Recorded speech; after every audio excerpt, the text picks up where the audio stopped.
couple of years back, some major companies in the world, including Google and Apple and IBM, they announced that they are no longer requiring their recruits to have a university degree before they can be recruited into their organizations.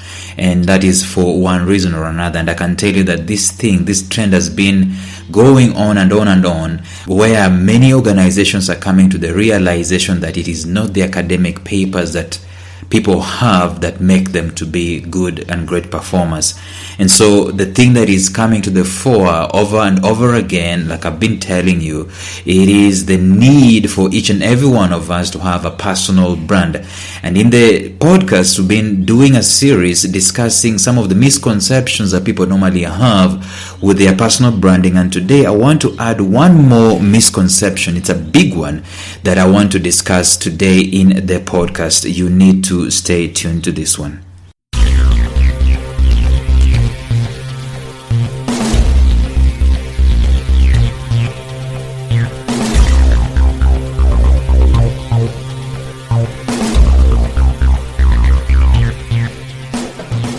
Welcome to the Life Signatures podcast with Lawrence Namale.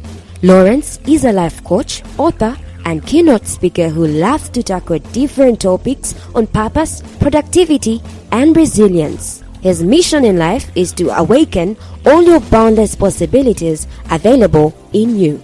Life Signatures podcast is dedicated to bring to reality every single person who knows that deep down in their gut, there's got to be more to life than this. And now, here is your host, Lawrence Namale.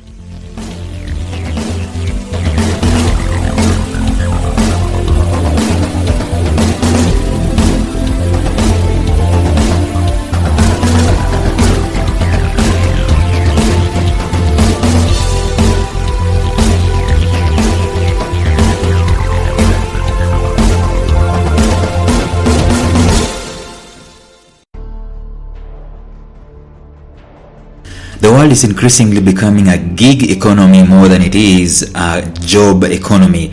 Gig is where you get some kind of contract for a short period of time to do a specific thing that you are actually an expert at. You're good at that particular thing, than sitting at home and waiting for someone to advertise for a job so that you can go and get employed. Those ones are very few and very far in between. But for the most part, the common denominator where everyone is becoming useful in life is where everyone is coming up with a personal brand. In other words, you're going to transact in this world to the degree that you've branded yourself in terms of what you can do, what solutions can you provide, what is your value add, and what is something that you're passionate at.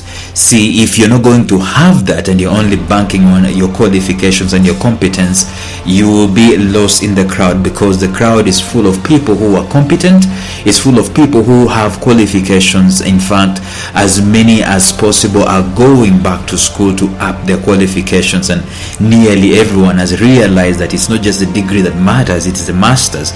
And so we have a big number of people who are actually pursuing their masters today. And at the end of the day, if you ask them, why is it that you're pursuing your masters, they will tell you it's because I want to become more employable, I want to up my game, I want to become someone of who stands out from the crowd.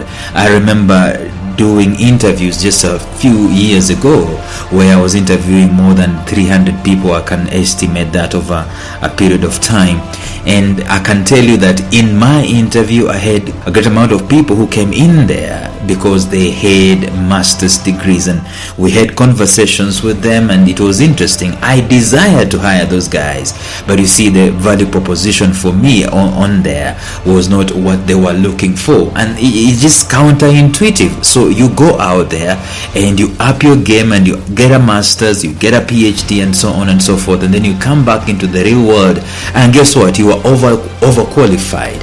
It's one of the biggest problems that we're having in the employment world today, overqualification. But you see, that overqualification is also fitting in on the problem of lack of opportunities. In other words, those people whom we're calling overqualified could actually have fit in somewhere. There are no vacancies for people who are overqualified. I mean, there's nothing that is just waiting for you so that you can go out there and add masters and add degrees and add PhDs and add some certificates and some specializations, and then something is waiting for you to go and do it. But you see, even as you're going and doing that masters and that degree and those certificates and those diplomas and so on, the thing that you need to do is to brand yourself as much. In other words, with the higher you go with the academic papers and the more you become a bookworm or book smart, it is easy or much easier for you to build a street smart personal brand that will make you to stand out as compared to the other guys who are just looking at the academic papers and so on and so forth. So I want us to just do a small recap on some of the misconceptions that we're having in terms of building a personal brand. But we need to realize that these personal brands are becoming increasingly important in the world today. If you're going to get an opportunity, opportunities will always be there, but opportunities are going to be attracted to those guys who have chosen to brand themselves and who been discussing the importance of personal branding all along. So if you know what a brand is, you brand yourself accordingly. And some of the misconceptions that we're having with coming up with personal brands, we've already discussed two of them. We've said that the first misconception is that brands are for competing.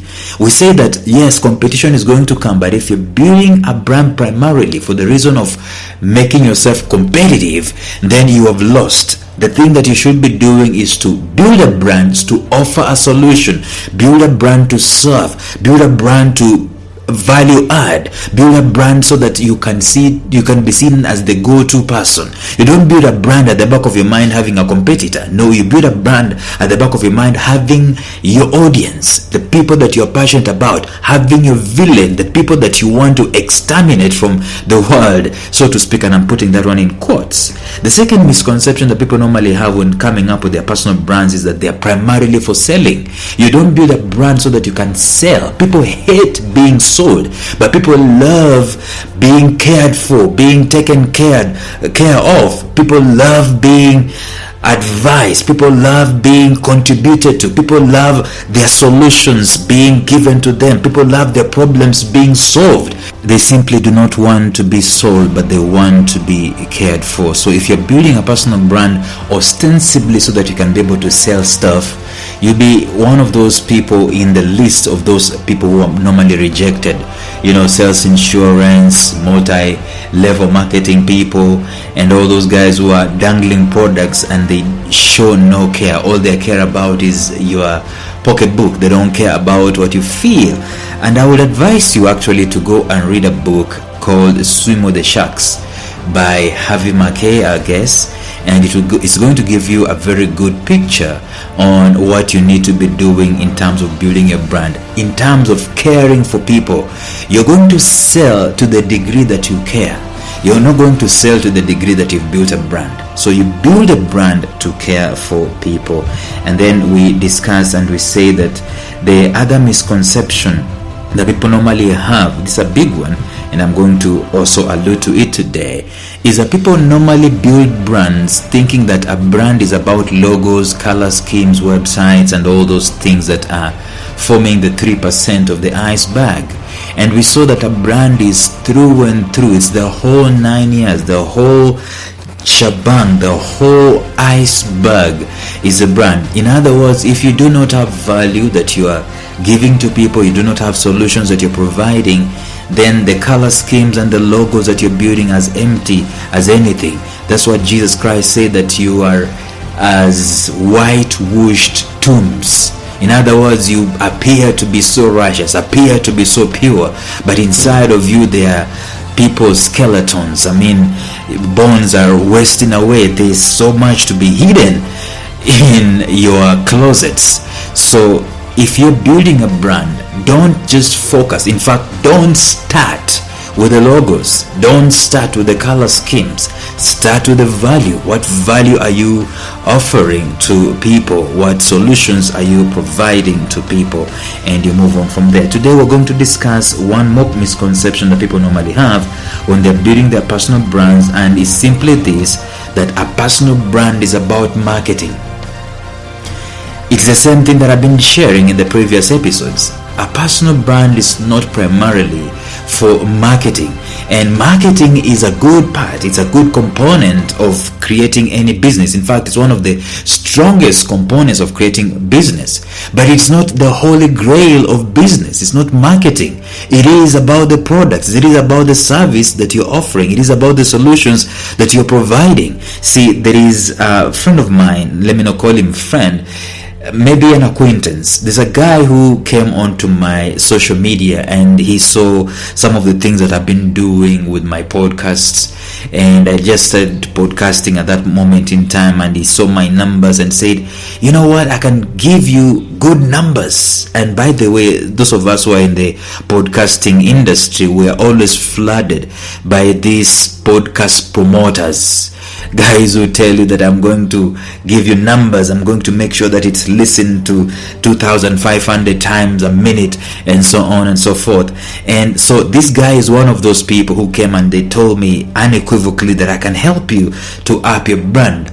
And I said, good, that's a good thing, but what I want you to do is, first of all, can you listen to some of my podcasts? Can you listen to my messages? Can you get the gist, get the spirit behind what I do?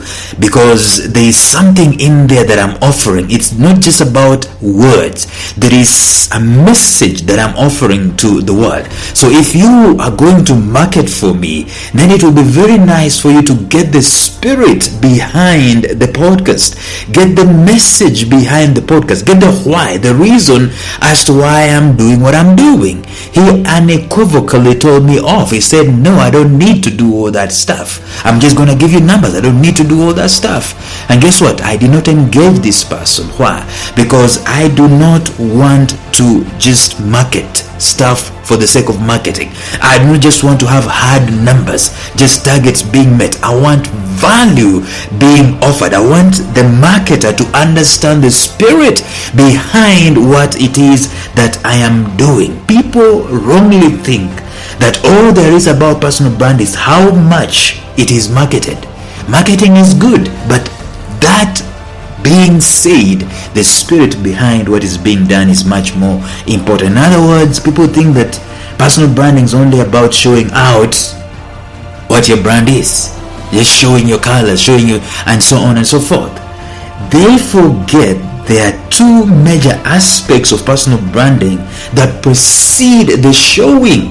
The showing of the brand is critical, it is important, but do not forget the knowing of the brand and the owning of the brand. Two absolutely critical aspects. That's why I would rather have people who are so much passionate about a product, selling that product. I remember my passion some years ago. I was involved in an organization that actually I came to realize later on that these guys were actually duping people and stealing people's money. But I was so passionate. But at the point that I was getting involved with these guys, I did not know that as a fact. What I did is that I got to understand their products. I got to understand the services they were trying to sell. I got to realize the niche market that they were reaching out, and it was a noble thing. It actually coincided with one of my values, which is about financial independence, even in the terms of old age. And so I looked at investments as one of those schemes that is important for a person, and I got so passionate about it, so involved. Actually, I owned that thing to such an extent that several organizations came on board specifically because of the passion with which I exuded in selling that product, the belief I had in the product. product. Well, the sad story is that things went south and people lost their investments and so on and so forth. But my point is this, that the marketing that was being done, I was doing it from the angle of knowing what it is that was being done, the values that were being observed, the addition of value that was being made, the problem solutions that were being offered, and so on and so forth. And all these things coincided with what I held dear in my life. So you need to understand that if you're just doing marketing without these two aspects of knowing what the brand is all about and actually being passionate and owning the brand, there's a story of owning that I keep telling of this guy who was selling fruits in a train and no one was buying these fruits. So it's moving from one train car to the next. No one was buying these fruits, and there was a seasoned salesman in one of the cars who told this guy, come here and let me tell you how to do it. And this guy came and he told him, you go and stand where everybody else is able to see you prominently and don't sell nothing. What I want you to do is to take one of the juiciest fruits in one of these things that you're selling and tear it apart and bite into that fruit so juicily and let the juice just drop down and close your eyes as you enjoy the fruit.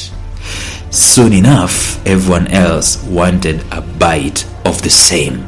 So marketing is important, but we need to market that which we are consuming. So don't make a personal brand just for the sake of the numbers. So I asked this guy to listen to my first episodes. He said no, and there's no way he was going to sell me anything passionately, because at the end of the day I want value that lasts. My personal brand is not about superfluity.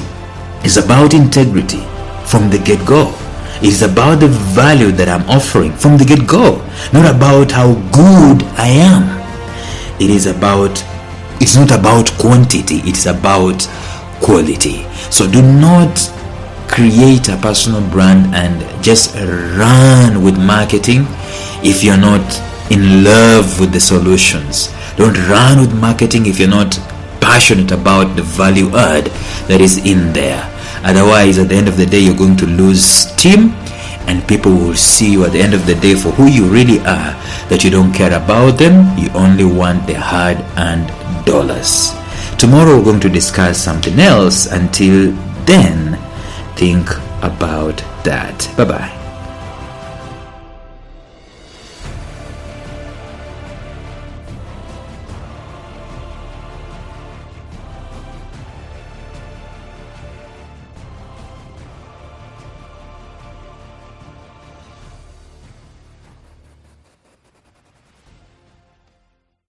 A special shout out to my mentor Jeffrey Howard of Visionary Business University, found at mastermindmentor.com, who has graciously provided me with the soundtrack and the introductory track to this podcast. Thank you, Jeff.